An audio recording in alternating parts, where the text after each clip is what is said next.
दोस्तों नमस्कार। पंचतंत्र की नई कहानी में आपका स्वागत है। नई कहानी का शीर्षक है लालची मिठाई वाला। हेतलपुर नामक गांव में एक सुंदर नाम का हलवाई रहता था। वह खूब बढ़िया और स्वादिष्ट मिठाइयां बनाने के लिए प्रसिद्ध था। इसी वजह से उसकी दुकान केवल हेतलपुर में ही नहीं बल्कि आसपास के गांव में भी मशहूर थी। आसपास के गांव के सभी लोग उसी दुकानदार से मिठाइयां खरीदते थे। वह और उसकी पत्नी शुद्ध देसी घी में मिठाई बनाते थे। इससे मिठाइयां काफी अच्छी और स्वादिष्ट बनती थी। हर रोज शाम होते होते उसकी सारी मिठाइयां बिक जाती थी और वह अच्छा मुनाफा कमा लेता था। मिठाइयों में जैसे ही आमदनी बढ़ने लगी, सुंदर के मन में और ज्यादा पैसे कमाने का लालच भी आने लगा। अपने इसी लालच के चलते उसे एक तरकीब सूझी। वह शहर गया और वहां से एक दो चुंबक के टुकड़े लेकर आ गया। उस टुकड़े को उसने अपनी तराजू के नीचे लगा दिया। इसके बाद एक नया ग्राहक आया जिसने सुंदर के पास से 1 किलो जलेबी खरीदी। इस बार तराजू में चुंबक लगाने की वजह से सुंदर को अधिक मुनाफा हुआ। उसने अपनी इस तरकीब के बारे में अपनी पत्नी को भी बताया, लेकिन उसकी पत्नी को सुंदर की यह चालाकी अच्छी नहीं लगी। उसने सुंदर को समझाया कि उसे अपने ग्राहकों के साथ इस तरह की धोखेबाजी नहीं करनी चाहिए, लेकिन सुंदर ने अपनी पत्नी की बात बिल्कुल नहीं सुनी। वो हर रोज तराजू के नीचे चुंबक लगाकर अपने ग्राहकों को धोखा देने लगा। इससे उसका मुनाफा बढ़कर कई गुना अधिक हो गया। इससे सुंदर को काफी खुशी हुई। एक दिन सुंदर की दुकान पर श्याम नाम का एक नया लड़का आया। उसने सुंदर से 2 किलो जलेबी खरीदी। सुंदर ने इसे भी चुंबक लगे तराजू से तौलकर जलेबी दे दी। श्याम ने जैसे ही जलेबी उठाई, उसे लगा कि जलेबी का वजन 2 किलो से कम है।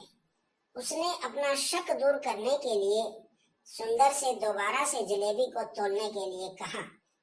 श्याम की बात सुनकर सुंदर चिढ़ गया। उसने कहा, मेरे पास इतना फालतू समय नहीं है कि मैं बार बार तुम्हारी जलेबी ही तौलता रहूं। इतना कहकर उसने श्याम को वहां से जाने के लिए कह दिया।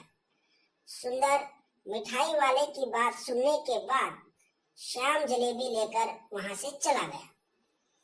वह एक दूसरी दुकान पर गया और वहां बैठे मिठाई वाले से अपनी जलेबी तौलने के लिए कहा। जब दूसरे दुकानदार ने जलेबी तौली तो जलेबी सिर्फ 1.5 किलो ही निकली। अब उसका शक यकीन में बदल गया। उसे पता चल गया कि सुंदर मिठाई वाले के तराजू में कुछ गड़बड़ है। अब उसने तराजू की गड़बड़ को सबके सामने लाने के लिए खुद की एक तराजू खरीद ली और उसे ले जाकर सुंदर मिठाई वाले के दुकान पर रख दिया। फिर शाम अपने सभी गांव के लोगों को वहां इकट्ठा करने में लग गया। जैसे ही लोगों की थोड़ी भीड़ बढ़ने लगी तो उसने गांव के लोगों को कहा कि आज मैं आप सबको एक जादू दिखाऊंगा। यह जादू देखने के लिए बस आप लोगों को सुंदर मिठाई वाले से खरीदा गया सामान एक बार तराजू में तोलना होगा। तब आप लोग देखेंगे कि कैसे सुंदर मिठाई वाले के तराजू में तोली गई मिठाइयां दूसरे तराजू में अपने आप कम हो जाती हैं। कुछ देर बाद 1-2 लोग मिठाई लेकर श्याम के पास पहुंचे तो उसने ऐसा करके भी दिखाया। इसके बाद सुंदर के दुकान से जिसने भी मिठाई खरीदी थी, सभी ने श्याम के तराजू में तौलकर देखा तो सबकी मिठाइयां 250 ग्राम से आधा किलो तक कम निकली। यह सब देखकर लोगों को काफी हैरानी हुई। अपनी दुकान के पास ही यह सब होता देख सुंदर मिठाई वाला श्याम से झगड़ा करने लगा। उसने लोगों को बताया कि श्याम यह सब नाटक कर रहा है अपनी बात को सही साबित करने के लिए श्याम सीधे सुंदर मिठाई वाले के तराजू लेकर आ गया और तराजू में लगा चुंबक सबको दिखाने लगा। यह देखकर गांव वालों को बहुत गुस्सा आया। सबने मिलकर उस लालची मिठाई वाले को खूब मारा। अब उस लालची मिठाई वाले को अपने लालच और उसके कारण की गई गलत हरकतों पर पछतावा हो रहा था। उसने अपने गांव के सभी लोगों से माफी मांगी और वादा भी किया कि वह भविष्य में ऐसी कोई जालसाजी नहीं करेगा। सुंदर की इस धोखेबाजी से पूरा गांव नाराज था, इसलिए लोगों ने उसकी दुकान में जाना काफी कम कर दिया था।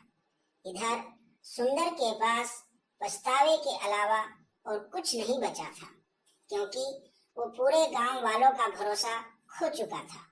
कहानी की शिक्षा: कभी भी लालच नहीं करना चाहिए। हमेशा ईमानदारी के साथ काम करने से ही इंसान का नाम होता है। लालच के चलते भले ही कुछ समय के लिए अच्छा फायदा हो, लेकिन इससे इज्जत और आत्मसम्मान दोनों कम हो जाते हैं।